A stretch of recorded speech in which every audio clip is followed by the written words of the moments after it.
Waalaikumsalam warahmatullahi wabarakatuh. Ibu-ibu sehat walafiat ya semuanya. Alhamdulillah. Hujan tapi alhamdulillah ibu tetap semangat ke majelis taklim. Alhamdulillah rabbil alamin wa bihi nasta'in ala umuri dunya wa din wa ala alihi wa sahbihi ajmain. Rabbi sholli wa yassir li amri wa hlul 'uqdatam min lisani yafqahu qawli. Allahumma sholli ala Muhammad wa ala ali Muhammad. Ibu-ibu yang dirahmati Allah dan juga Ustaz Buya Ida, alhamdulillah sudah ada di tengah-tengah kita.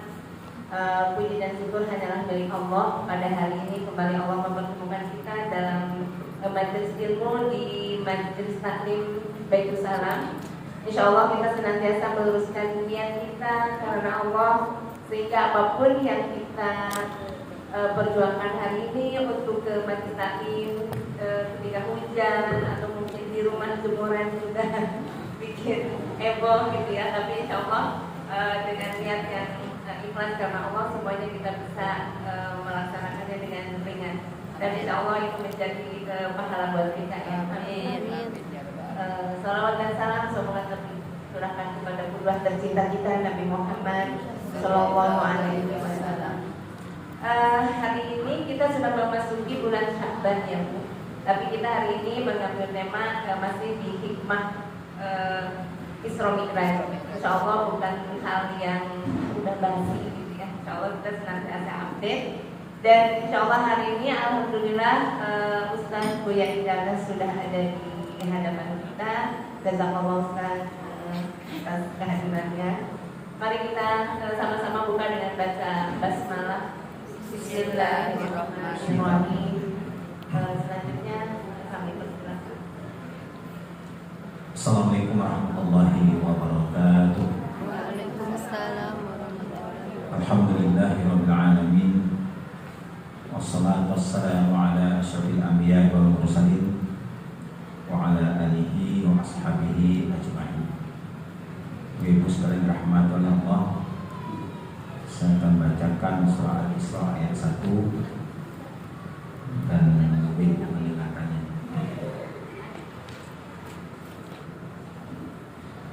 A'udzu billahi minasy syaithanir rajim.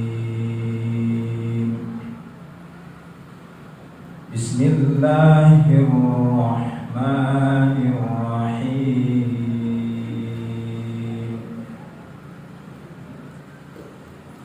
Subhanalladzi asra bi'abdihi laylan minal masjidil haram ilal masjidil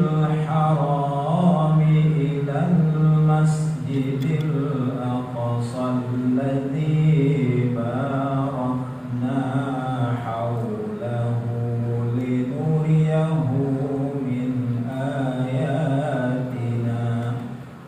innahu huwas sami'ul basir. Sallallahu alaihi wasallam. Alhamdulillah, kita syukur kepada Allah Subhanahu wa taala.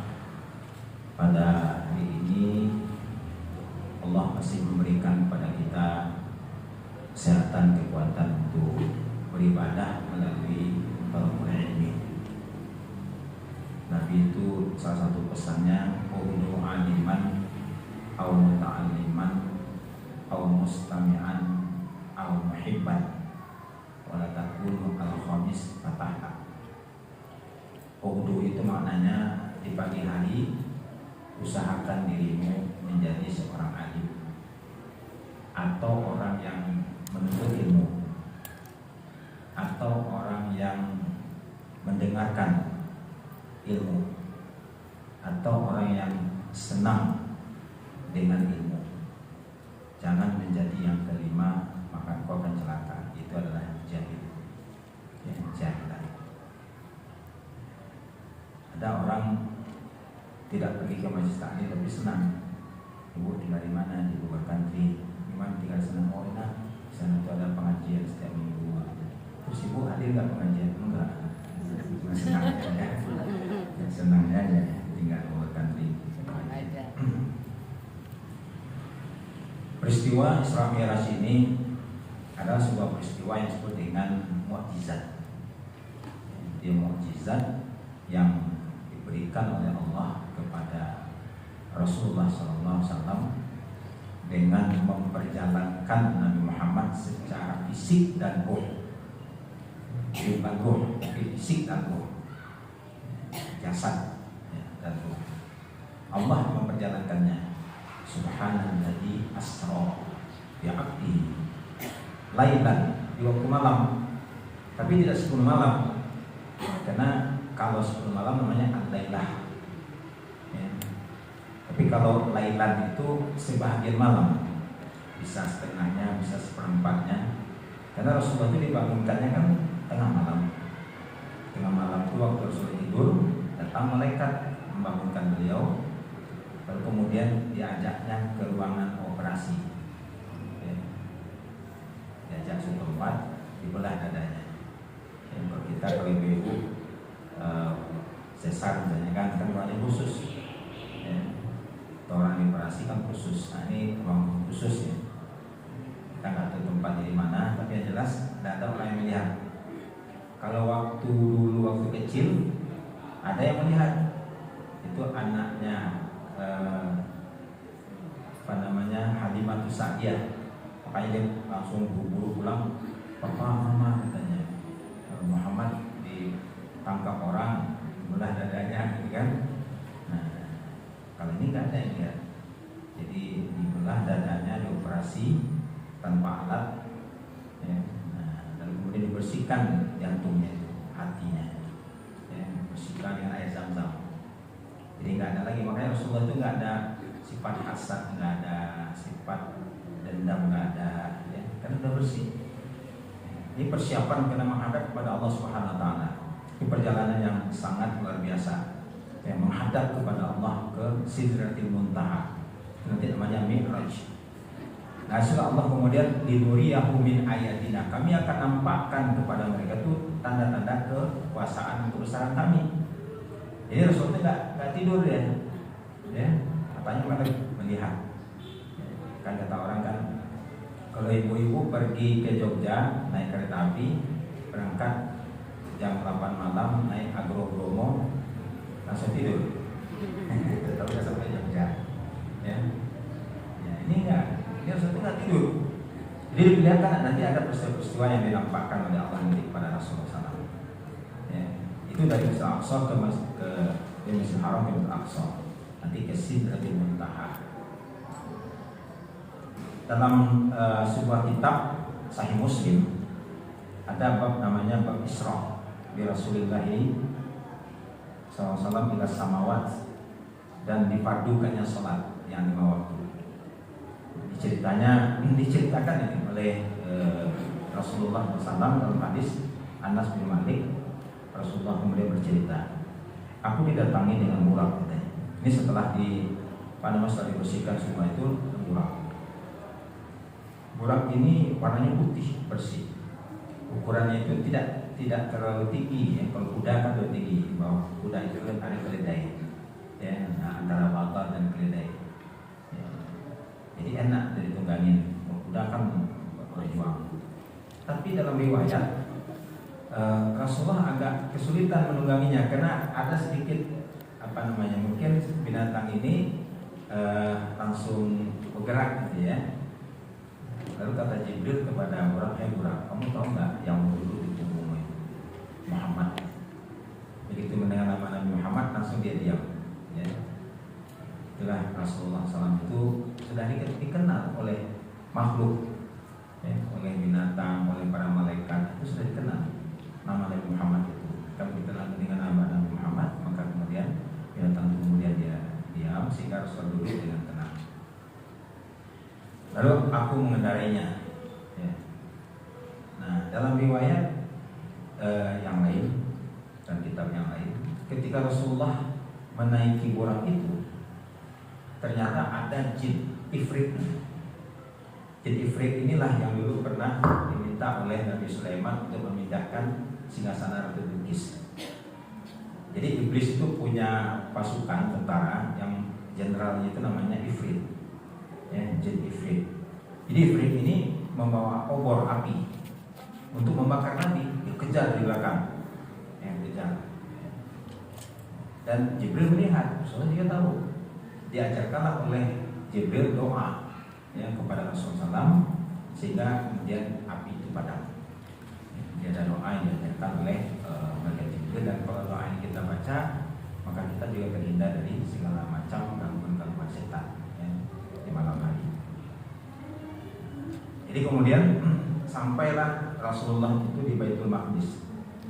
Lalu kemudian itu keluar, ya, dan ditambatkannya lah dia keluar turun dari kendaraan itu, ya, burang itu ditambatkanlah burang itu.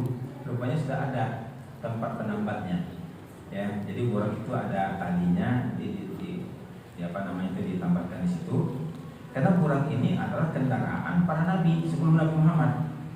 Ya, jadi kalau ada nabi dan rasul yang mau bepergian, Allah kirim burang ini, ya, untuk menyampaikannya. Nah, sekarang Rasulullah mengendarainya. Nah, begitu Rasulullah masuk masjid, sholat 2 rakaat, setelah itu malaikat Jibril azan. Malaikat Jibril, datanglah seluruh para nabi dan rasul, ya, ke Baitul Maqdis. Itu dari mananya datang aja, udah penuh aja, sesak. Lalu kata Jibril, Muhammad, kau silakan maju jadi imam. Nah, sholatlah.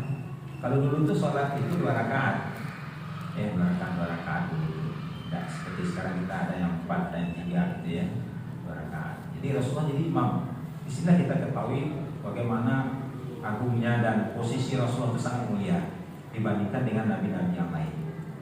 Ya. Maka disebut dengan Rasulullah itu Sayyidul Anbiya wal Mursalin. Nah, makanya kan kita sudah sepatutnya kalau menyebut nama Nabi Muhammad itu tidak hanya namanya saja, ya, kita tambah dengan ucapan penghormatan namanya Sayyidina, ya, Sayyidina Muhammad, ya. Orang saja kan kepada pejabat, ya, yang datang meresmikan, apa dia bilang? Oh, bapak kami, bapak gua, katanya kan, meresmikan. Ya, dia panggil bapak gitu kan, dia sebut namanya, ya, hormati gitu kan. Datang juga misalnya bupati ke sini, kan tidak disebut namanya, ya, kecuali disebut dengan jabatannya atau hormat bapak bupati, itu disebutkan namanya. Jadi Rasulullah itu kemudian setelah jadi imam, kita rasa haus kali, ya. Haus. Lalu kemudian Jibril menyodorkan 2 gelas minuman, ya. Nah, Rasulullah kemudian meminum. Bagaimana cara minumnya? Cara minumnya begini. Haus. Cara minum. Yang ditawarkan itu 1 gelas itu anggur, khamar. Yang satu lagi susu. Lalu Rasulullah itu begitu dilihat pilihan itu, apa yang diambilnya? Susu diambilnya. Begitu Rasulullah mengambil minum susu dan diminumnya, apa kata Jibril mengomentari? Ikhtarta al-fitrah, yang mana engkau telah memilih sesuai dengan fitrah. Ya, kalau Rasulullah memilih khamar, nggak tahu lah nanti dampaknya gimana ke umatnya. Ya, pilihnya susu. Ya, engkau telah memilih fitrah. Fitrah itu maksudnya Islam dan istiqomah dalam melaksanakan ajaran Islam. Lalu kemudian Rasulullah kemudian naik ke langit pertama, ya, sumara jabina ke sama. Ini bersama dengan Jibril, ya, di atas. Lalu Jibril minta supaya dibukakan pintu. Fastaftaha Jibril faqila man anta. Jadi rupanya begitu Jibril sampai di pintu langit, Jibril tolong buka pintu, kan? Kata malaikat yang di dalam, maksudnya di penjaga pintu itu, Anda siapa? Kamu siapa? Jibril. Siapa nih yang bersama dengan engkau? Muhammad. komentar dari malaikat itu begini, waqalmu isa ini, oh ini sudah diutus ya untuk menghadap kepada Allah. Bu Isa itu maksudnya diutus menghadap kepada Allah. Kata Jibril, nah, ya, Bu Isa ini betul sudah diutus menemui Allah. Dibuka karena pintu itu oleh malaikat, ya, malaikat penjaga pintu itu. Jadi malaikat pun melihat Jibril pun, karena Jibril itu nggak punya name tag ya. Tapi kalau ada name tag sini mungkin orang tuh nggak nanya gitu kali ya. Nah, jadi makanya dia tanya, Jibril, Anda siapa katanya kan? Ya Jibril. Tapi yang luar biasa itu di sini kita melihat Jibril pun tidak bisa masuk pintu langit itu. Jadi yang punya akses itu cuma Rasulullah. Begitu Rasulullah disebut nama Muhammad, langsung dibukakan pintunya. Nah, bayangkan itu posisi tingginya dari Muhammad SAW.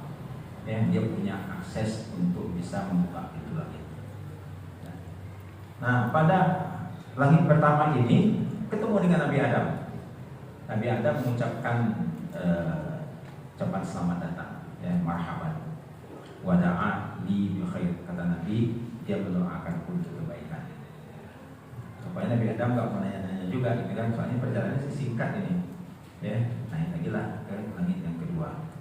Jibril pun itu juga sampai di pintu langit, malaikat ini yang menjaga itu bertanya, ya, siapa engkau? Jibril. Ini siapa nih? Muhammad. Oh, Muhammad. Oh, pas sudah diutus menghadap kepada Allah. Ya, betul. Dibukakan pintu yang kedua itu.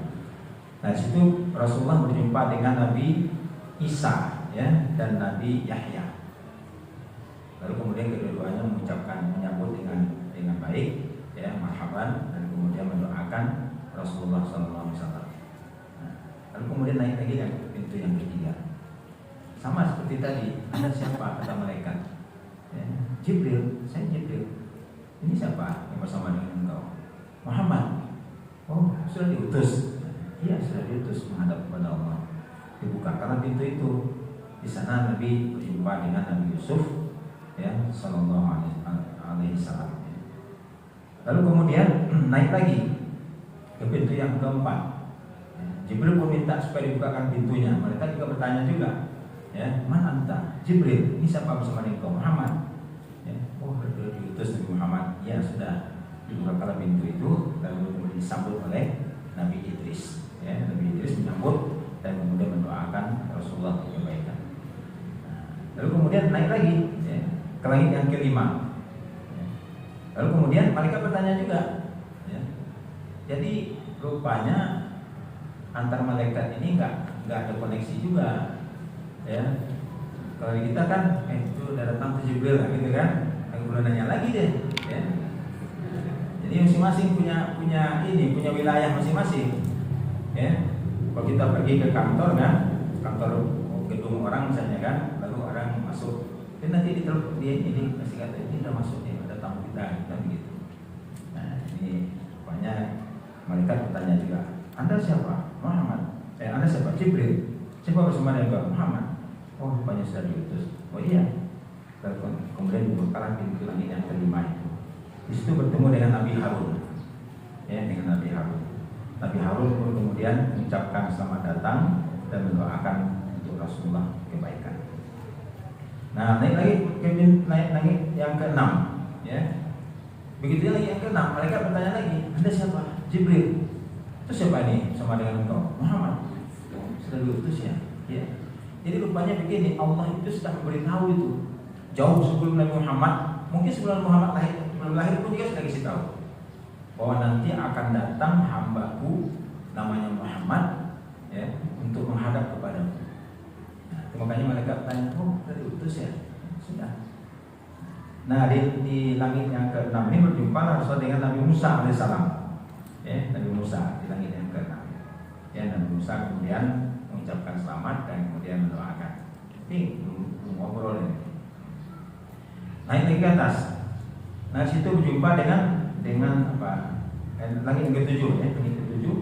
Nabi Musa pun kemudian minta supaya Jibril minta supaya dibukakan. Lalu malaikat bertanya, Anda siapa? Jibril. Terus siapa bersama dengan engkau? Muhammad. Oh, sudah diutus ya? Iya, sudah dibuka pintu langit. Nah, situ Rasulullah melihat berjumpa dengan Nabi Ibrahim alaihissalam yang sedang nyender ya di Baitul Ma'mur. Jadi ada rupanya tempat mungkin ada tiangnya lah barangkali ya. Situ ada Baitul Ma'mur. Jadi Baitul Ma'mur itu suatu tempat tawafnya malaikat. Kalau kita tempat tawaf kita kan Baitullah. Ya, kalau riwayat itu sama, di bawah itu Baitullah, di atasnya Baitul Ma'mur. Itu malaikat itu masuk ke Baitul Ma'mur itu, kata Rasulullah, 70.000 malaikat. Ya mungkin kita kan bertanya dia, Rasulullah itu pakai itu. Ada kalau orang apa kan buat pesawat ya, hitung kan. Ya mungkin Jibril itu yang saya tahu, membisikkan mungkin malaikat 70.000 malaikat masuk ke Baitul Ma'mur untuk beribadah, tidak keluar sampai hari kiamat. Tiap hari masuk sampai hari kiamat. Bayangkan berapa tuh jumlah malaikat. Kalau 70.000 setiap hari masuk ke Baitul Ma'mur, kalau setahun berapa?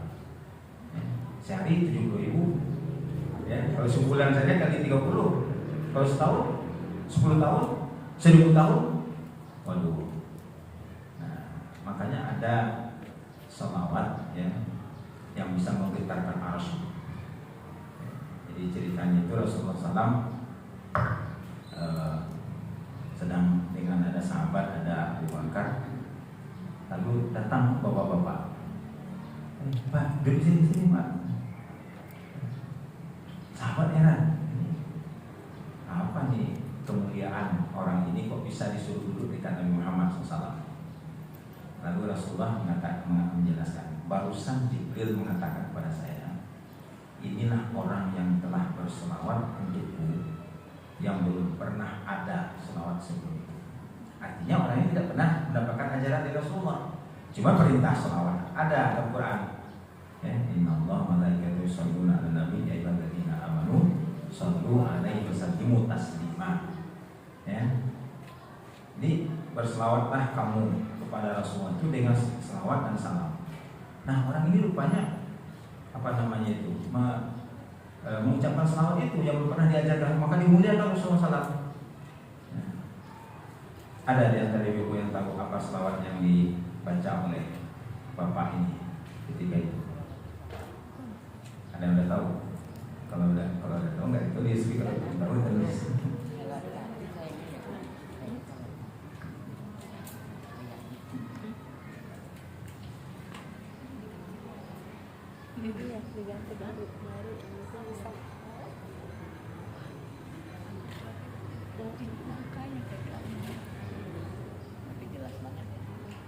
Baru. Speedo.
yaumiddin.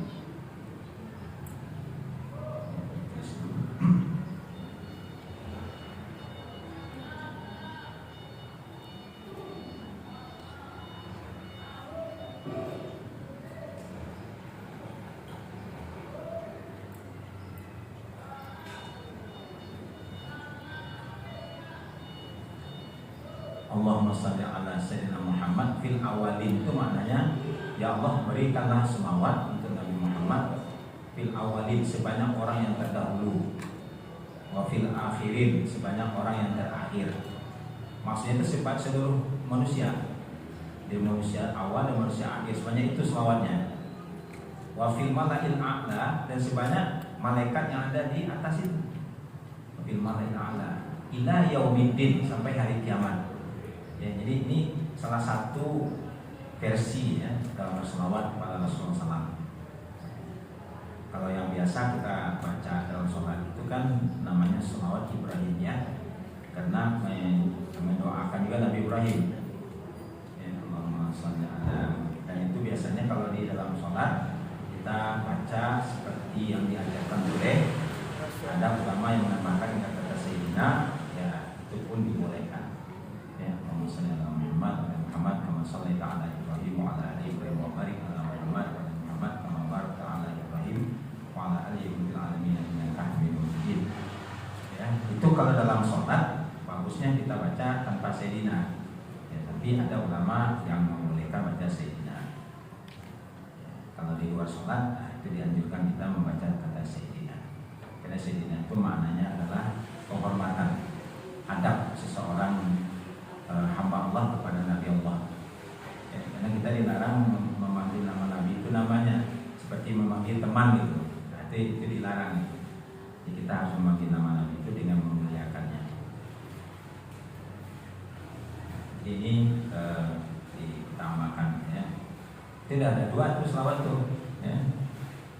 Allahumma shalli ala sayyidina Muhammad wa ala sayyidina Muhammad salatan taqimu laka ridhaan wa lihaqqi adaan wa a'tihi al-wasilah wal maqam al-mahmud alladhi wa'ata. Ada diamalkan selawat yang sebelumnya ya, untuk membuka pintu keberkahan rezeki ya, baca 35 kali setiap hari ya. Allahumma shalli ala, kajian kita minggu bulan yang lalu ya. Allahumma shalli ala sayyidina Muhammad wa ala sayyidina Muhammad salatan takun ridwan, disebut selawat ridwan karena ada kata ridwan situ. Salatan takun ridwan bihamdihi adaan ya. Jadi kita mendoakan Nabi Muhammad dengan berselawat itu, di mana salat yang Allah ridho, dan kemudian Allah memberikan apa yang menjadi hak Nabi Muhammad, dan kita doakan supaya Nabi Muhammad itu wa'atihi al-wasilah wal maqam al-mahmud alladhi wa'atah ya, doa yang kita baca juga ketika selesai mendengarkan azan ya. Karena kalau orang itu mendoakan Rasulullah dengan doa setelah azan itu, kata Nabi, wajabat lahu syafaati ya, orang ini pantas mendapatkan syafaat. Nah, jadi kalau kita mendengarkan azan dikumandangkan, kita ikuti yang diikuti azan itu. Setelah selesai azan kita doakan Allahumma rabb hadhihi da'watil tammah wa salatul qa'imah ala sayyidina Muhammad wa sallallahu qabilah wa ba'athu maqama mahmudan alladhi wa'adta innaka la tukhliful mi'ad. Nah, jadi itu Baitul Ma'mur ya. Jadi Nabi Ibrahim itu niat dari Baitul Ma'mur. Bahkan ada juga suatu keterangan ketika Nabi Ibrahim ini melihat ke arah kanan, dia senang ya, karena melihat ke arah surga. Begitu melihat ke arah neraka, dia juga sedih ya, melihat bagaimana siksaan surga di neraka itu.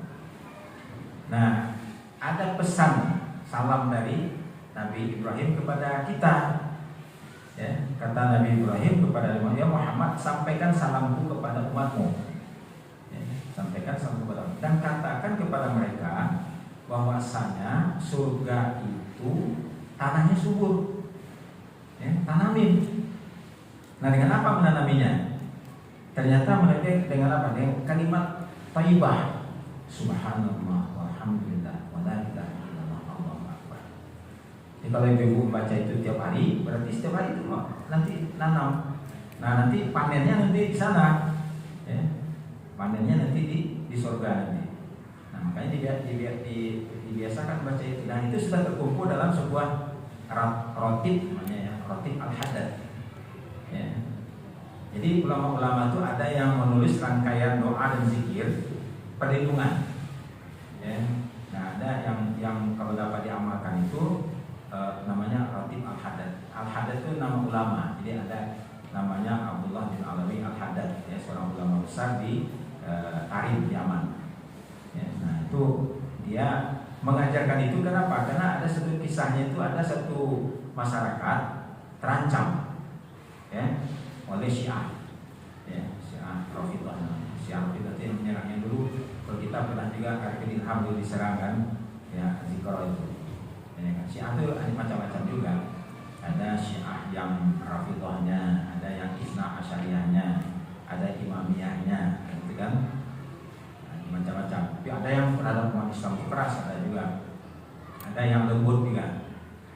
Nah, jadi karena mereka terancam, datanglah ke seorang ulama. Imam Al-Haddad ini sejak kecil buta, ya, makanya betul-betul bersih hatinya. Ya, dia nggak melihat, yang membuat hati kita itu terpengaruh dan bisa kotorin karena apa kita lihat. Ya. Kita melihat sesuatu yang mendatangkan apa namanya, ya, rasa senang ada, rasa tidak senang juga ada, tergantung apa yang dilihat. Makanya kan dalam doa, satu doanya kan gini, ya, Allahumma mat'na, ya, bi asma'ina wa absarina. Ya Allah, berikanlah mati itu ketenangan, kesenangan dalam pendengaran kami dan penglihatan kami. Jadi salah satu di antara poin, ya, itemnya lah gitu ya, itu kalimat subhanallah walhamdulillah wa la ilaha illallah. Nah itu kata pesan dari Nabi Ibrahim kepada Nabi Muhammad. Nah lalu kemudian setelah itu naik lagi ke atas, ya, naik ke atas.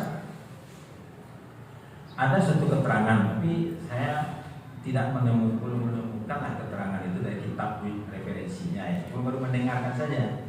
Yang saya dengar itu dari pertama dari Gus Maha, yang kedua dari Ustaz Adi Hidayat.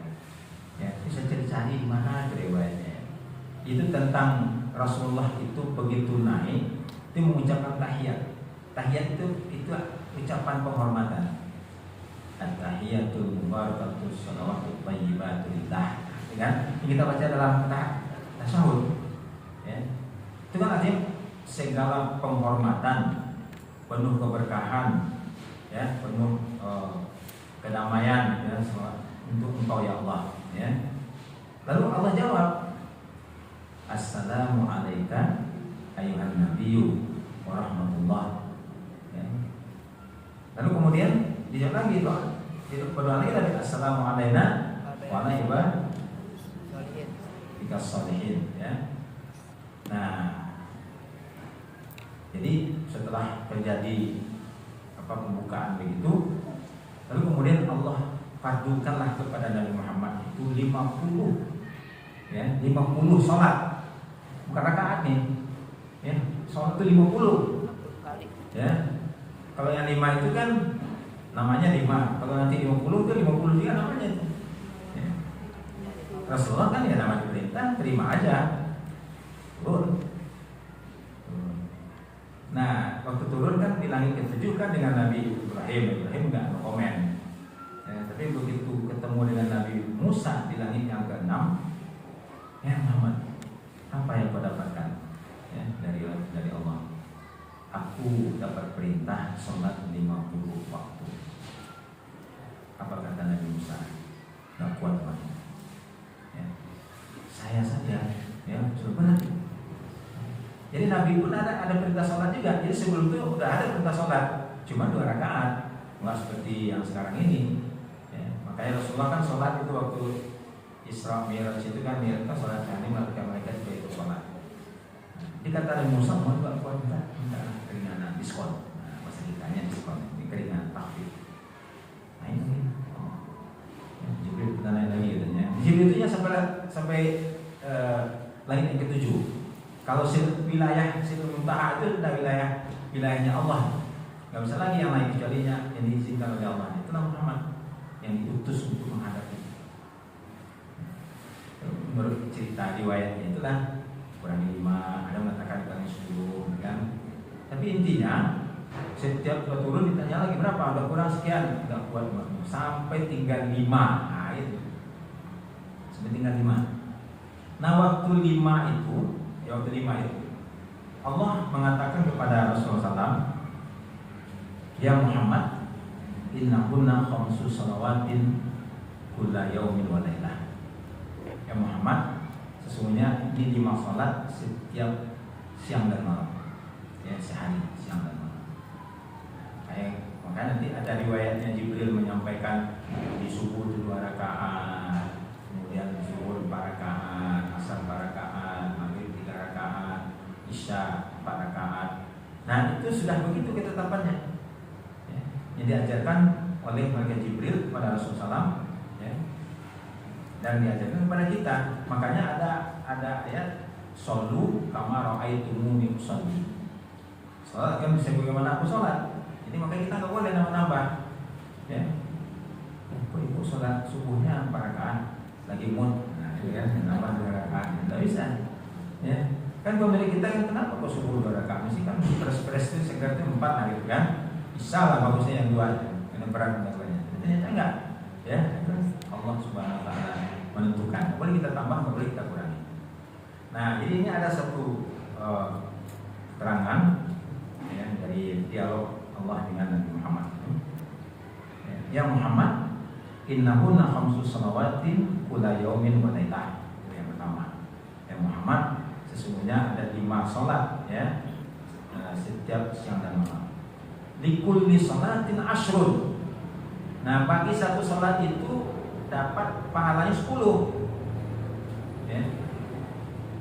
Nah, oleh karena itu sama juga 50. Ya, jadi yang 50 yang tadi diskon itu yang tetap tetap nilainya sama dengan 50. Kenapa? Karena satu kebaikan dilipat gandakan 10 kali lipat.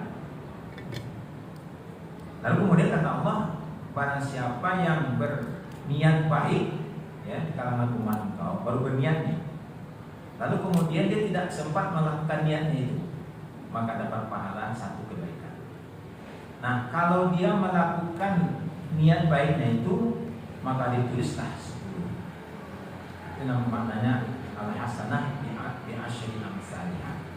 Satu kebaikan itu sama dengan 10 kali lipat. Maka ketika ibu-ibu membaca misalnya Al-Quran dalam sholat saja, ya, setelah Fatihah, ya, Allahumma amin, bismillahirrahmanirrahim, alif lam mim. Ibu sujud, nggak apa-apa. Rakaat kedua, Yasin. Dapat 20. Nah, paling kalau bapak-bapak tadi kebetulan mendadak disuruh imam taraweh kan, kebetulan biasa, maaf pak, di sini kita sholat tarawehnya 20. Waduh, 20. Nah, ada bacaannya satu ayat. Ya. Pertama baca alif lam mim, kedua alif lam ra, ketiga nun, empat qaf. Ya. Jadi itu satu kebaikan sama dengan 10. Nah, kalau umatmu itu berniat jahat, ya, waman hamma bisai'ah, ya, walam ya'malah, tapi dia enggak lakukan keburukan itu, enggak ditulis. Ya, kalau kebaikan tadi enggak jadi dilakukan, tulis 1. Tapi kalau niat jahat enggak dilaksanakan, enggak ditulis. Ya. Kalau dia lakukan juga, maka ditulislah 1 kesalahan. Sementara kalau kebaikan ditulis 10. Inilah rahmat dan rahimnya Allah. Allah mengasih maknanya. Nah, lalu kemudian turunlah ya Nabi Muhammad SAW. Kata Nabi Musa, coba minta kurang lagi. Kata Rasulullah, aku telah malu untuk minta didiskon lagi. Ada sampai sekarang kita tetap rasanya 5 ya, 5 kali sholat. Nah itu kan ringkasnya, karena dari Masjidil Haram ke Aqsa itu ringkas. Nah sekarang ternyata ada Allah tunjukkan linuriyahu min ayatina. kami tunjukkanlah kepada Muhammad itu ayat-ayat tanda-tanda kebesaran kami. Nah, yang pertama adalah ketika Rasulullah SAW itu sudah berjalan, beliau melihat sekelompok orang menanam, ya, menanam pohon. Kalau nggak mungkin nanamnya durian gitu kan, durian montong. Begitu ditanam, saat itu juga dia tumbuh, berbuah langsung, panen langsung. Panennya dipanen lagi, kemudian tumbuh lagi, begitu terus, nggak berhenti panennya. Sehingga Rasulullah bertanya, siapa itu ya? Itulah umatmu, orang yang mujahid fisabilillah, orang yang bersungguh-sungguh di jalan Allah. Itu bagaikan orang yang menanam yang nggak pernah habis-habisnya. Ya. Dalam Quran kan ada ayat, walahum ajrun ghairu mamnun, surat At-Tin ya. Wat-tin waz-zaitun wa turi sinin wa hadzal baladil amin. Laqad khalaqnal insana fi ahsani taqwim. Tsumma radadnahu asfala safilin. Illal ladzina amanu wa 'amilus shalihati falahum ajrun ghairu mamnun. Apa maknanya itu? Kalau orang itu sudah membiasakan perbuatan baik, ya, lalu satu waktu dia tidak mampu lagi melakukannya karena uzur. Apa uzur yang kalau dalam hidup ini? Itu uzurnya itu adalah seperti misalnya pikun, ya. Nah, kalau pikun terus gimana? Selama ini dia puasa Ramadan nggak puasa, maka tetap dapat pahala seperti itu. Ya. Makanya kita membiasakan kebaikan itu supaya nanti dia tetap mengalir, ya, sebagaimana kita melakukannya. Karena sudah menjadi kebiasaan kita. Itulah makna hadis mengatakan ahabul a'mal ilallahi adwamuha wa in qalla. Amal ibadah yang Allah senang itu adalah, kalau Allah senang kepada amal ibadah itu maknanya dia senang kepada hamba itu. Ya. Orang yang melakukan amal perbuatan baik terus menerus, walaupun sedikit, ya, sedikit, tapi terus menerus. Ya. Contoh misalnya, ada orang setiap malam baca Quran, surah Muluk misalnya, tapi terus pokoknya setiap malam dibaca terus, Yasin dibaca terus misalnya, terus menerus. Dulu ada sahabat Nabi namanya Bilal, itu kalau dia batal wudu lagi dia, ya, sholat lagi, cuma itu pokoknya terus menerus. Nah, ibu carilah satu amalan yang bisa dilakukan terus menerus. Ya. Contoh lah misalnya, ibu-ibu sebelum tidur, ya, membaca la ilaha illallah 100 kali misalnya. Kalau belum 100 nggak mau tidur gitu, ya. Ya. Kalau mau rezekinya tercukupi, ada tambahan sedikit. La ilaha illallah al-malikul haqqul mubin. Nah, kan? Nanti yang ke-100-nya Muhammad Rasulullah sallallahu wa'dil amin. Itu kalau diwiridkan setiap hari, ya, ibu baca itu kalimat la ilaha illallah al-malikul haqqul mubin. La ilaha illallah al-malikul haqqul mubin. Itu rezeki kita dicukupkan oleh Allah. Nah, kalimat itu nanti akan menjadi apa? Menjadi sesuatu yang menyelamatkan kita. Ini kan istilah kalimat la ilaha illallahnya. Atau, nah, ini ada satu riwayat, ya, dalam hadis, orang yang membacanya 4 kali, ya, tidak akan disentuh oleh neraka. Nanti ibu bisa lihat nanti sepertinya ada di Al-Maksurat, tapi Maksurat yang sempurna, bukan yang kecil. Al-Maksurat yang sempurna, ya. Kalau di pagi hari baca begini, Allahumma inni asbahtu ushiduka wa ushidu hamalata arshika wa malaikataka wa jami'a khalqika anaka antallah, ya. La ilaha illallah wahdaka la syarika laka wa anna muhammadan abduka wa rasuluh. Itu dibaca 4 kali setiap hari paginya. Kalau sorenya amsaitu, ya, Allahumma inni amsaitu ushiduka wa ushidu hamalata arshika wa malaikataka wa jami'a khalqik annaka antallah la ilaha illa anta wahdaka la syarika lak wa anna muhammadan abduka wa rasuluh. Itu kalimat intinya, itu kalimat la ilaha illallah. Jadi kata kuncinya adalah kalimat la ilaha illallah itu kita ucapkan, ya, jadi rutin. Ya, jadi sebelum tidur misalnya kan, kalau aku maunya 1000 kali misalnya kan, ya tidak apa-apa. Berarti 10 kali putaran kalau tasbih itu ada 100 misalnya kan, 99 itu 100, nah 10 kali. Ya. Tapi kalau kita nggak pakai bantu itu susah menghitungnya nanti. Ya, kalau mau itunya target saja, boleh saja. Enggak juga nggak apa-apa. Pokoknya targetnya 1 jam saja, atau setengah jam. Ya. Jadi ada sesuatu amalan yang kita lakukan secara terus-menerus untuk mendapatkan kecintaan Allah kepada kita. Ya, banyak ahwal amal ilallah adwama wa in qalla. Jadi ini mujahid sabilillah. Lalu kemudian lanjut perjalanan, mendadak Rasulullah SAW mencium bau yang sangat wangi. Ya, wangi sekali. Karena wanginya itulah dia bertanya ke Jibril. Jibril, ini bau apa ini? Inilah bau dari keluarganya Masyitah. Ya, Masyitah binti Fir'aun. Itu Masyitah tukang sisir, ibu tukang sisir, putrinya Fir'aun. Jadi Fir'aun itu punya anak gadis, ya. Lalu kemudian ada yang menyisir, yang mendandan dia lah masa kitanya gitu kan, ya. Tahu apa istilah babysitternya gitu ya, yang mengurus dia lah. Suatu waktu sisirnya itu jatuh, sedang menyisir.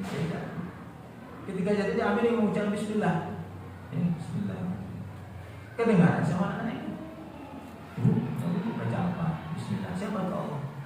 Ya, Allah itu adalah yang menciptakan kita, menciptakan alam, dan juga menciptakan bapakmu. Nah gitu. Karena Fir'aun itu ngaku jadi Tuhan. Ya. Rupanya diceritain sama anak itu kayak Fir'aun. Ayah. Kata Bibi Masyitah.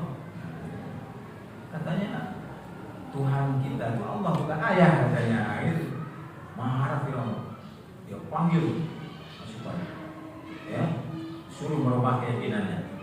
Ya, diancam. Nah, gitu kan. Rupanya dari dulu ancam-ancam nggak ada juga gitu kan. Nah, cuman ini nggak mau dia. Tahan kalau sekarang diancam, apalagi kasih duit, bisa berubah. Ya, ini enggak. Ya. Apa hukumannya? Dibuat pahit, ada yang mengatakan dibuat kuali besar. Di situ air mendidih, ada yang mengatakan api. Ya. Disuruh terjun. Kalau kamu tidak mau merubah keyakinanmu, terjun. Ya. Nah, suaminya terjun nih. Terjun. Anak-anaknya yang dewasa berapa orang itu? Nah, waktu Masyitah mau terjun itu ragu-ragu. Kenapa ragu-ragu? Ingat ya anaknya, dia punya bayi rupanya. Masih dalam penyusuan gitu, gendong bayinya. Ya. Apa kata bayinya? Ini salah satu bayi yang bisa bicara waktu kecil. Ya. Mama, ya. Terjun aja katanya. Nah, ini. Jangan ragu-ragu. Inilah bayi Masyitah. Kan bayi itu ada berapa yang bisa bicara waktu kecil?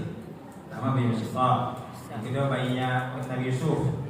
Ya, Nabi Yusuf kan ditarik oleh Siti Zulaikha itu, robek bajunya kan. Nah, datang suaminya saat itu. Ya, tuduhlah Nabi Yusuf. Ya, kata Yusuf, belum apa-apa. Nah, kemudian dicari saksinya. Nah, bayi ada yang mengatakan ngomong bayi itu. Nah, itu bayi yang bisa ngomong waktu kecil. Ada bayi Jurej. Ya, Jurej itu pemuda soleh beribadah. Ya, nah kan namanya ibu kan pasti kangen sama anaknya. Kangen datang dia menemui Jurej ini, mama kangen sama kamu katanya kan. Ketok pintu. Jurejnya lagi beribadah. Dalam hati Jurej, sebentar nih aku selesaikan dulu nih. Ya, zikir atau sholat. Begitu dia selesaikan, ibunya udah pulang. Ya, tentu ibu itu udah kesal tuh, tapi masih tidak terlalu kesal banget kan. Berapa bulan lagi balik lagi kangen sama anaknya, ya. Juretnya masih ibadah juga, ya. Nah, begitu Juret buka pintu, ibunya udah pulang. Ya, datang lagi ibunya waktu yang kali ketiganya, sama juga. Nah, cuma saya ini si ibu ini doa dia berdoa supaya kamu dipuji, nah gitu kan, dengan perempuan. Dikabulkan Allah. Ya. Juret tengah malam lagi ibadah, ada yang ketok pintunya. Mas, dia tuh perempuan cantik gitu ya, panggil Mas gitu kan, ya. Nah, perempuan itu mau tidur sama Juret katanya. Aku kangen sama Mas Juret katanya kan. Marah Juret kan, usirnya lah perempuan. Rupanya perempuan ini sedang dalam keadaan ya syahwat itu, dan ketemu dengan apa namanya itu pengembala kambing, mamang pengembala kambing, ya. Mau kemana neng? Ada mamang katanya. Udah, jadilah situ. Singkat cerita sampai lahir anak, nah itu lahir anak. Jadi wanita ini dendam dia serupanya sama Juret yang menolak dia itu. Selama ini tak ada laki-laki yang menolak saya, kamu saja ya gitu, kesal dia kalian. Jadi akhirnya pagi-pagi dia gendong bayi. Orang tahu si wanita ini belum menikah gitu. Neng, kamu punya anak? Siapa bapaknya? Itu Juret ya gitu. Ya Juret. Orang emosi kan? Emosi gitu dirobohkan tempat ibadahnya. Juretnya dihajar, dipukul, mau dieksekusi, mau dibunuh. Ya. Lalu kata tokoh masyarakat, Juret, aku kasih kamu satu permintaan sebelum kami eksekusi. Baik. Boleh nggak saya sholat 2 rakaat? Oh silakan. Sholat 2 rakaat. Begitu sholat didekatin anak itu, usapnya lah. Nah, coba terangkan ke bapak siapa ayahmu. Nah, itulah ngomong dia. Ayahku bukan engkau katanya. Ayahku tuh yang pengembala kambing, kan? Nah, itulah bayi yang bisa bicara, ya. Ada 7 kalau tidak salah itu dalam riwayat ya, bayi yang bisa bicara. Nah, kembali kita kepada Siti Masyitah. Nah, itulah wangi, ya. Ada juga orang bilang, tapi saya belum pernah ya, di Turki, ya, di pekuburannya Kemal Atatürk, kayaknya bau busuk, ya, bau busuk. Mau dikasih parfum bagaimanapun juga enggak gitu. Kenapa bau busuk? Karena Kemal Atatürk ini anti Islam sampai mengganti azan dengan bahasa Turki. Wanita nggak boleh berpakai busana muslimah. Itu Kemal Atatürk namanya. Makanya sakitnya luar biasa. Sakitnya itu apa? Gatal-gatal, ya, fatal, kulitnya melepuh, bau busuk. Nggak satu pun orang paling dekat, tidak mati. Nah, busuk sekali. Ya. Jadi dikuburkan, bumi menolak. Ya, terlempar lagi di atas. Masukin dulu gitu. Nah, kalau kabarnya dia di apa namanya itu di tembok gitu ya, di atas tanah gitu. Ya, tapi baunya tetap di sekitarnya. Sama juga dengan kuburan Abu Lahab, katanya sih bau busuk juga sampai sekarang. Yang menunjukkannya. Kalau ulama yang meninggal ya ada bau wangi, ya. Kayak cerita Ustaz Adi Hidayat kan, dia melewati kuburan ulama yang masalah di sana ada bau tercium bau wangi, ya. Kita ulama Pak Maimun Zubair ya. Kan kita ada ulama kita yang meninggal di Mekah, namanya Mbah Mun. Gurunya Gus Bahak yang cuma itu 5. Baik, nah itu satu peristiwa ditunjukkan, ya. Lalu kemudian ada juga yang ditunjukkan ya oleh Allah Subhanahu Wa Taala, itu seseorang yang kepalanya dipukul sampai pecah. Ya, jadi Rasul melihat itu kaget. Ya Jibril, kenapa? Itulah orang yang tidak mau sujud, tidak mau sholat dari kalangan umat. Sholat di kepala yang dipecah azab di neraka. Kemudian ada juga ya orang berenang di satu kolam, tapi kolamnya itu airnya darah. Ya, setiap dia mau keluar itu disumpahnya dengan batu. Ya, sehingga kata Rasulullah, Jibril siapa itu? Itulah umatmu yang memakan harta riba, yang menjadi azab. Nah, ada juga yang dikasih buku di tembaga, cakar-cakarnya. Nah, inilah orang yang tukang apa? Tukang gibah, ya, tukang gibah, gosip, ya, menyebarkan apa berita-berita hoax segala macam. Nah, itu nanti dia mencakar dirinya. Ya. Ada juga ada orang dilihat Nabi itu memikul kayu udah berat, tapi diambil lagi tambahnya, padahal itu udah berat. Ya, maka itu aneh. Sudahlah berat kok masih tambah lagi gitu. Nah, itulah kata Jibril, itulah orang yang dikasih amanah, ya. Sudah berat amanah itu minta tambah lagi gitu. Nah, gitu ya. Orang kalau amanah jabatan kan pengennya banyak jabatannya. Ya. Banyak begitu, berat itu tidak kira. Dan kemudian ada nenek-nenek, ya. Tapi perhiasannya banyak. tangannya gelang emas, ini gelang emas, pokoknya perhiasan emas semuanya. Tapi dia nenek-nenek gitu, ya, udah tua. Ya. Itu siapa? Itulah dunia, ya, itulah dunia udah tua sekarang ini. Jadi ibaratkan aja di masa bahasa majas. Ya, itu dunia udah tua. Sebentar lagi kiamat. Bayangkan waktu Nabi Muhammad diutus saja itu sudah tanda hari kiamat itu. Buat lama lagi kiamat, karena Nabi terakhir dan ada lagi. Di setelah Nabi Muhammad itu ada Nabi lagi. Ya. Nah, makanya sudah ada tanda-tandanya. Ya, bahkan satu tanda itu nanti burung di Saudi itu nanti hijau. Yang kemarin kalau ibu beberapa tahun yang lalu pergi haji umroh itu yang gersang. Nah, nanti akan hijau katanya. Buktinya betul ini hujan begini-begini itu subur tanahnya nanti padang pasir itu. Ya. Jadi maksiat ya akan banyak sekali dan pasar menjadi dekat. Kalau dulu orang kalau belanja aku pergi ke pasar, sekarang di kamar aja dia, ya. Nah, tinggal klik mau GoFood, GoSend, atau Go apa lagi gitu kan. Nah, gitu kan, tinggal di rumah aja. Beli TV pun juga bisa begitu, bayangkan. Beli TV yang biasanya orang pergi ke tokonya begitu kan, ini enggak. Beli tas ibu-ibu kan, beli makanan, ya, beli udang, udah gede misalnya. Begitu datang, kayaknya udah kecil-kecil. Mau dibagiin nggak mau nggak bisa. Ya. Jadi kembali kita kepada perintah sholat yang dibawa. Seakan-akan isyaratnya begini. Itu kan gambaran perbuatan-perbuatan keji dan munkar yang akan dilakukan oleh umat Nabi Muhammad SAW. Nah, bagaimana memproteksinya? Ternyata proteksinya itu yang paling efektif adalah sholat. Aqimis sholat, inna sholata tanha anil fahsya wal munkar. Jadi kalau orang itu melaksanakan sholat, tidak mungkin dia melakukan perbuatan-perbuatan keji. Ya. Kenapa? Karena Allah dia dicegah, Allah mencegah. Jadi sholat itu akan mencegah orang perbuatan keji dan munkar. Ya. Jadi ini oleh karena itu bagaimana kita sekarang ini ibu sekalian meningkatkan kualitas sholat kita. Ya. Caranya adalah dengan memahami makna-makna yang tersurat dan tersirat dari bacaan sholat itu. Ya, mulai dari takbir ihram, kita tahu Allah Maha Besar. Tapi bagaimana mengimplementasikannya Allah Maha Besar itu? Bahwasanya apa yang ada di dunia ini kecil. Ya, Allah yang Maha Agung. Kemudian kita baca Al-Fatihah.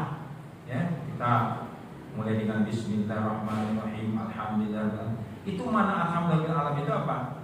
Setiap makhluk ini bagaimana mensyukuri semua nikmat, mau kecil mau besar bersyukur. Ya. Karena salah satu yang membuat manusia itu ya tidak bersyukur karena tidak pernah puas dengan apa yang diberikan. Ya. Yang nampak itu yang belum dapat, yang dapat. Ya. Nah, ada juga yang ditunjukkan waktu Isra Mi'raj ini. Rasul melihat ada sekelompok laki-laki. Ya. Di depannya itu ada daging segar, ya, daging segar, bagus, enak, menarik. Yang satu lagi daging busuk, tapi yang diambilnya adalah daging busuk. Nah itu yang membuat Rasul bertanya-tanya itu, apa tuh ya? Kok daging busuk diambilnya? Ya itulah umatmu yang sudah punya keluarga yang apa namanya yang sah gitu kan, masih cari lagi yang lain. Ya. Nah, nanti itu seperti itu. Udah punya istri, udah punya apa keluarga, ya masih cari lagi yang lain. Ya. Nah, jadi itu gambaran-gambaran. Nah, itu akan terhindar kalau orang itu sholat, benar sholatnya. Allah protect, Allah protect. Makanya sekarang kita tanam pada anak-anak kita, apapun yang terjadi dalam hidupnya, sholat tidak boleh terhilang. Ya, karena kalau sudah putus hubungan dengan Allah, kepada siapa kita akan memohon. Ya, kan yang melepaskan semua keadaan kesulitan kan Allah Subhanahu wa taala. Ya. Iyyaka na'budu wa iyyaka nasta'in. Hanya kepada Engkau lah kami menyembah, kepada Engkau lah kami mohon pertolongan. Nah, jadi dengan kita benar-benar melaksanakan sholat, kan di situ kan ada kalimatnya inna sholati wa nusuki wa mahyaya wa mamati lillahi rabbil alamin. Itu kan ada orang meninggal istrinya misalnya kan, lalu si suaminya putus asa, ya, aku nggak bisa hidup lagi tanpa istriku. Ya. Atau sebaliknya, seorang istri suaminya meninggal,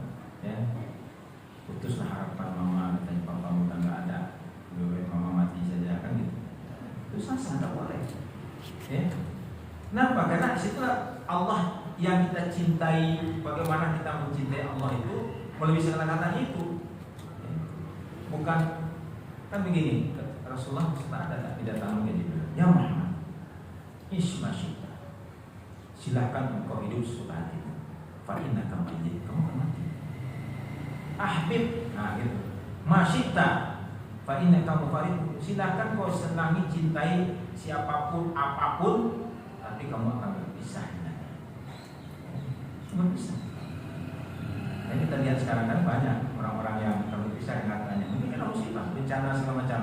Orang punya mobil, hilang mobilnya, rumah hilang semuanya. Ya. Semua itu akan terpisah. Nanti kita akan kembali pada Allah masing-masing. Jadi mempertanggungjawabkan itu masing-masing nanti. Nah, kalau ibu-ibu sudah masuk surga, nah baru teringat teman-temannya. Nah, kalau suami kita, anak kita masuk surga pun dipertemukan oleh Allah. Ya, kakek nenek kita di surga, mereka ketemu nanti itu. Teman-teman semuanya ketemu. Ya, mana ibu yang dulu sama pengajian kita baru ketemu ibu dengan temannya kan? Mana ya? Nah, di surga itu begini, ibu nggak dikasih nomor akses, nggak dikasih, nggak ada nomor HP segala macam. Ya, ini susah. Cuman dengan kita ingat dia saja, ya Allah, aku ingin ketemu dengan kawan saya ini. Langsung ketemu tuh. Ya, langsung connect dia. Ya, langsung connect. Kamu jadi aku ya? Iya katanya. Nah, gitu. Nah, kita ngobrolnya di mana? Di kawan itu. Ya, di surga itu ada tempat nongkrong juga. Ya, ada meja-mejanya. Ya. Nah, cuman kalau makan minumnya itu tinggal request saja. Ya, tinggal request. Ada yang menawarkan itu makan minumnya. Ya, tinggal request saja. Dan itu nggak perlu lama. Ya. Kalau ibu-ibu pergi ke restoran kan ada kampung kecil apa namanya atau kandang ingkung. Nah, nunggu, ya. Nah, pesan ayam bakar nanya. Kok lama banget? Dari tadi rupanya ayam dicari dulu kan kamu perlu dibakar ya.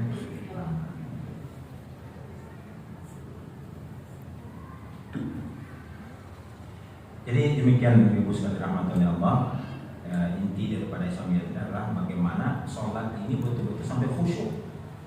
Ya, karena yang menentukan amal ibadah kita nanti diterima atau tidak terimanya adalah sholat itu. Dia awalul ma yuhasab bil abdu yaumil as-sholat. Amal yang pertama dihisab adalah sholat. Kalau sholat diterima, yang lain itu diterima. Tapi kalau sholat diterima, aduh, yang lain berat. Yang dikatakan as-sholatu imanuddin.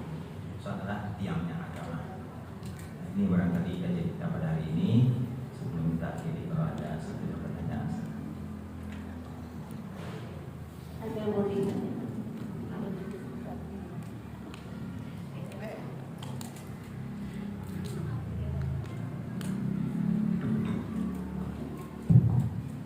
Assalamualaikum warahmatullahi wabarakatuh. Pak Ustadz, saya mau tanya mengenai sholat khusyuk. Bagaimana tipsnya Pak Ustadz? Sementara saya ini sholat masih jalan-jalan ini otak saya ini. Terus kan kalau misalkan sholat dua sholat berjamaah itu kan kalau sholat zuhur sama asar itu tidak ada suara ya imamnya gitu. Apakah kita ikut diam? Apakah kita baca doa, baca surat-surat pendek gitu Pak Ustadz? Terus satu lagi Pak Ustadz, maaf saya ini borongan ini pertanyaannya. Mengenai sholat sesudah maghrib, ada saya suka baca-baca gitu ya, ada sholat awabin gitu Pak Ustadz. Apakah itu diperintahkan sama Rasulullah atau dari Allah Subhanahu Wa Taala itu Pak Ustadz? Assalamualaikum warahmatullahi wabarakatuh. Ya, pertama untuk khusyuk ini harus ada upaya kita memahami semua makna-makna yang terdapat dalam ibadah sholat. Di bacaannya kita pahami sehingga hati kita mengikuti. Dan kalau kita paham kan langsung hati kita menghayatinya. Ya, itu satu cara untuk supaya kita khusyuk. Walaupun itu proses minta kepada Allah. Ya, karena setan tetap menggoda. Dan makanya sebelum sholat itu baca doa Allahumma inni a'udzubika min hamazatis syayatin wa a'udzubika rabbi an yahdurun. Minta terhindar dari gangguan setan. Nah, kemudian yang kedua, sholat itu kan dua macam. Ada sholat berjamaah, ada sholat sendiri. Dan sholat berjamaah itu pun dari 5 waktu itu ada yang jahar, ada yang sir. Kalau yang jahar, ya yang jahar itu maksudnya dikeraskan suaranya. Imam mengeraskan bacaan Al-Fatihahnya dan bacaan ayatnya. Nah, bagaimana dengan makmum? Nah, di sini ada pendapat ulama, ya. Yang pertama adalah pendapat ulama berdasarkan hadis, ya, bukan tidak benar disebut hadis. Ya, pendapat yang pertama adalah tidak membaca, asal mendengarkan. Ya, kenapa? Karena ada hadis qiraatul imam, bacaan imam itu masuk ke dalam bacaan makmum. Tapi ada juga yang membaca, ya, mengamalkan hadis juga. Apa hadisnya? La sholata liman lam yaqra bi Fatihah. Tidak sah sholat kalau tidak baca Fatihah. Nah, jadi artinya kalau amannya baca lagi. Jadi kita nggak ragu-ragu. Itu selesai. Walhamdulillah, amin. Nah, kita baca Fatihah. Ya. Itu satu. Kemudian tentang sholat awabin. Makna awabin itu adalah orang yang ingin kembali kepada Allah. Nah, sholat antara maghrib isya itu boleh, ya. Jadi dibolehkan kita sholat antara maghrib dan isya. Nah, karena dibolehkan, maka ulama, ya, memanfaatkannya untuk mengisinya dengan sholat. Nah, itu disebut dengan sholat awabin. Yang sholat yang dilakukan antara maghrib dan isya itu, ya, dalam kitab fikih disebutnya 6 rakaat, ya, 6 rakaat. Nah, di apa? Itu disebut sholat awabin. Awabin itu orang yang ingin kembali kepada Allah. Dan apa masalah? Ya, niat sholat awabin, gitu kan? Atau niat sholat mutlak juga nggak apa-apa. Ya, sengaja kok sholat 2 rakaat karena Allah. Ya, boleh aja. Ya, disebut awabin sama dengan sholat taubat. Taubat itu kan tidak disebut taubat sebetulnya. Yang kita ingin bertobat maka disebut sholat taubat. Nah, jadi ini kita niat sholat 2 rakaat karena ingin bertobat. Hasil disebutkanlah dengan sholat taubat. Istighfar juga begitu. Ya, istighfar itu kan tidak dikatakan ini sholat istighfar kata Nabi, enggak. Kalau kamu punya keraguan-keraguan, ada apa sholat 2 rakaat, gitu kan? Nah, hajat juga begitu. Ya, ini kita niatkan sholat hajat, ya, atau sholat 2 rakaat karena ada hajatnya. Allah sudah tahu tuh maksud niat kita itu. Baik, itu. Ya, Assalamualaikum ya. Ada sekitar pertanyaan. Ini juga materi Muhammad. Adakah tuntunan kalau kita berziarah kubur membawa air terus disiram dari atas kepala sampai ke kaki, membaca 3 bacaan doa. Yang pertama artinya itu semoga Allah menghindarkan si mayit ini dari kejahatan.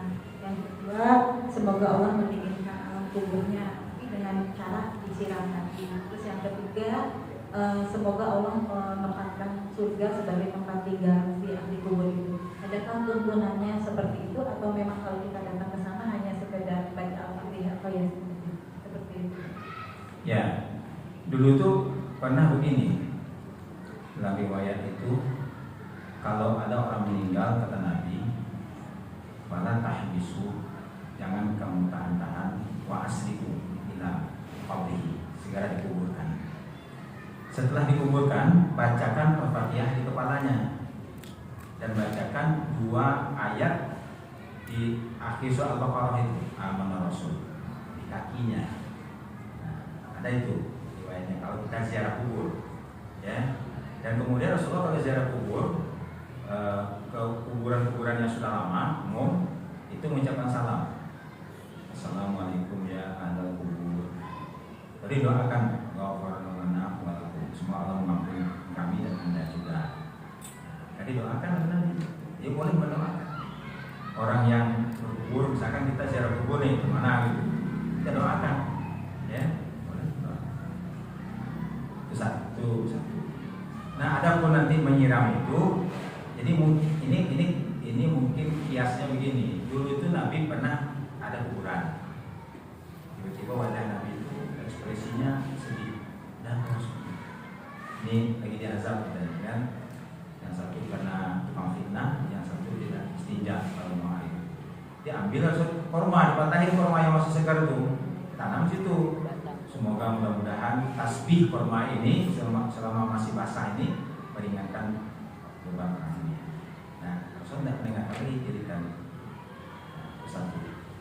Terus yang kedua ada riwayat begini, Rasulullah ada seorang sahabat meninggal dikuburkan. Tiba-tiba Rasulullah setelah dikuburkan itu baca tasbih, tahmid, subhanallah, nah, habis itu Rasulullah berhenti, dapat semua. Sahabat mengikuti. Tadi kuburannya mau menghimpit dia katanya. Kalau mau menghimpit itu Rasulullah bacakan kalimat-kalimat itu sehingga kemudian tidak dihimpit lagi. Artinya itu menggambarkan boleh kita membacakan sesuatu untuk orang yang meninggal. Bahkan ada yang lebih umum lagi, ini ditafsirkan oleh para ulama, kan ada hadis Iqra'u Yasin ala mautakum. Bacakanlah surah Yasin untuk orang meninggal di antara kamu. Enggak dijelasin bacanya itu apakah di kuburan, apakah di rumah, apakah di masjid. Enggak dijelasin. Nah, karena tidak dijelasin itu para ulama berpendapat boleh dibacakan di rumahnya, boleh dibacakan di kuburannya, boleh juga dibacakan di masjid. Ya, kumpullah keluarga di masjid, mari kita bacakan Yasin untuk almarhum almarhumah. Kirimkan semoga pahala sampaikan kepada almarhum. Boleh. Ini kalau bicara ada dasarnya ada memang. Jadi yang nggak ada dalilnya itu adalah mengatakan orang ziarah kubur syirik. Nah, itu tidak ada. Ya. Kan ada baca Quran di kuburan syirik katanya. Di mana kita syirik? Berarti orang ini nggak ngerti itu apa makna syirik. Ya. Nah, jadi membacakan itu maksudnya bagian dari doa. Ya. Dibolehkan. Jadi kalau misalkan kita ziarah kubur orang tua kita kan biasa di bulan Ramadan nih, ya. Tidak apa-apa. Assalamualaikum Pak Ma. Ya, baca apa ya? Al-Fatihah. Ya, nanti bacakan biasa dikit cara kakinya. Dua surat, ya. Dan tidak perlu berlama-lama juga. Ya kan kalau Fatihah dibaca sama itu kan tidak perlu lama-lama. Nah itu agama itu meringankan. Ya, kalau disuruh Nabi bacakan satu Quran 30 juz, waduh, gimana gitu? Belum selesai satu juz sudah mau hujan. Ya, nah, Fatihah cukup. Ya, sama amunah Rasul dan sikit-sikit tasbihan. Nah, baik ibu sekalian yang Allah, barangkali demikian kita pada hari ini. Semoga ada manfaatnya. Kita tutup dengan doa kepada majelis. Subhanallah wa rabbana bihamdika asyhadu an la ilaha illa anta astaghfiruka wa atubu ilaik.